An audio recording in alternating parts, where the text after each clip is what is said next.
as it stands right now, Michael, what can we expect from this meeting that's coming on Wednesday? Yeah, look, they're meeting in Melbourne before Origin, the Commission. It's a roadmap they're trying to outline on where expansion fits, what years the teams will be coming in.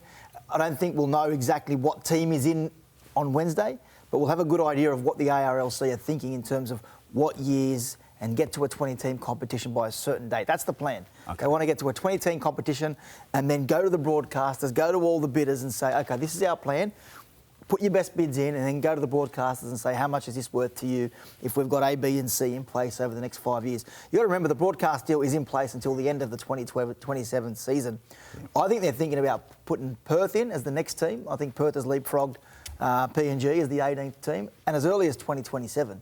That's the talk, which would have to obviously work into this broadcast cycle. Mm-hmm. And then PNG likely to follow in 28, 29, gives the ARL and the NRL an opportunity to then to build the infrastructure which they need. The government money, which is hopefully going to be signed off by government, is to set up a mini city in Port Moresby, build a hotel, build your facilities, and then the NRL will own that. It'll be an asset for them, and they'll use that to obviously entice players over there and keep them in a safe environment.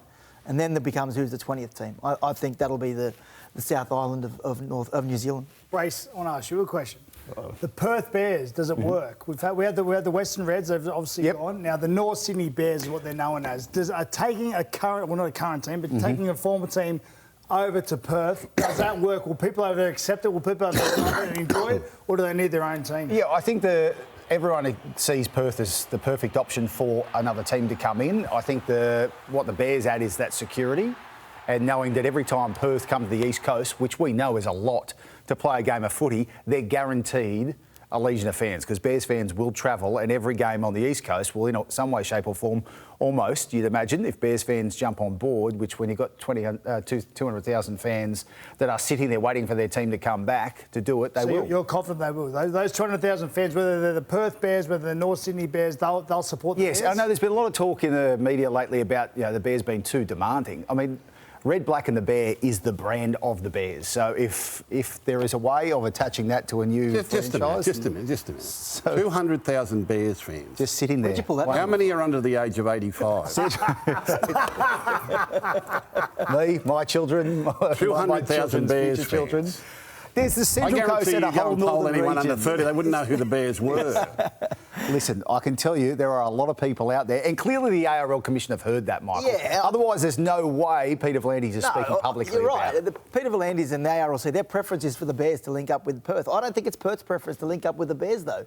I can't blame them for thinking like everyone wants to go it alone. The Bears would want to go it alone. Well, that's right. But I think the Jets are a big chance as well. I think if they had the preference of the two, the Jets would be their preference.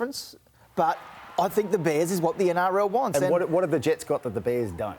Well, as you said, maybe you're too demanding, James, or your friends are maybe a bit too many. I didn't say anyone was demanding. 200,000 of them too demanding. Look, you have to remember, though, with Perth, I think in 97 when they exited the competition, the Reds, there were 1.1 million people living in Perth. They had 20,000 members as a club and 15,000 players playing rugby league in Western Australia. That population has grown to 2.7 million in that time. And there's only 5,000 registered players at the moment. We've neglected that area for so long. It was a bit of a rugby league stronghold. It's not the case anymore.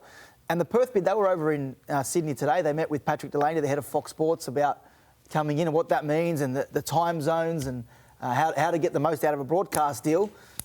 I think Perth is a foregone conclusion. They'll be the 18th team. And I will report in the Sydney Morning Herald tomorrow that Brad Arthur, they've spoken to Brad Arthur about potentially coaching the Perth Bears, Jets, whatever they're going to be called. They met with him about links and whether or not he'd be interested in the job. Now, Brad Arthur's partner, she's from Perth, born and raised in Perth. She still has family in Perth and obviously did pretty much a rebuild out of Parramatta a decade or so ago. So Brad Arthur, he's obviously linked to the Leeds job in the Super League, but Wayne Bennett's not going to Perth. They need to start, if they get the process running with Perth, it has to start next year.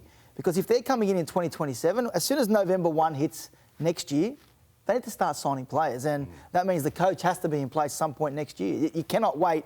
And unfortunately, the Dolphins are doing a good job, but they were laid out of the blocks, the Dolphins, and they can't afford that with Perth. What about Papua New Guinea? They still They want to build a compound up there now. They need the time to get the infrastructure right, the resources right. How many players are going to go live in a compound?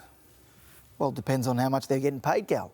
So golf course? Well, they can only have a salary cap. Let's call it a gated community, maybe. Compound sounds like they're in prison or something. But yeah, but I mean, a gated community, like, you got to think you're going to have a 22, 23-year-old single bloke living in Papua New Guinea. Well, this is where the How attractive NRL is have that? gone to the government and asked for tax incentives. Now, what does that look like? Does that mean they get 15% tax, no tax? I don't know. That's what they're negotiating with the government and try and get through government at the moment. Because I imagine, and your reputation has been pretty fickle with your money, if you're getting double the salary of anyone else, wouldn't you take it? Tell me how the Australian government is going to allow any athlete in Australia to earn tax-free dollars. Please. Yeah. Well, yeah, how much power maybe it's do you not think they'll tax-free, have? maybe it's 10%. Tax-free dollars. Maybe it's 20%. But if there's an incentive there, and they're going to get a certain market, they're going to get young players or players without families and kids, it's going to be... How are you going to get a young bloke to go and live in Papua New Guinea? Well, it's only for 6 months. 6 months? Then come back to Northies for the next mate. 6 months. Well, you'd be living at Northies. You'd be living there because you need to. Gus, have you got an easy solution for the next 3 teams to come in? I was very, very disappointed, and this is go back into the dark old days of Super League wars and 2 competitions. I was very, very disappointed we didn't persevere with Western Australia and Perth. The game had put a lot of work into Western Australia before they brought the Perth Reds in, and I always felt it was a worthwhile cause. I actually had some representatives from Western Australia. Now, I think they were politicians. I'm not sure whether they were involved with the bid, but certainly the government over there has got to be over it. They came over and interviewed a number of people here in Sydney, of which I was one, just talking about how it would be reacted, what was the best way to go about it.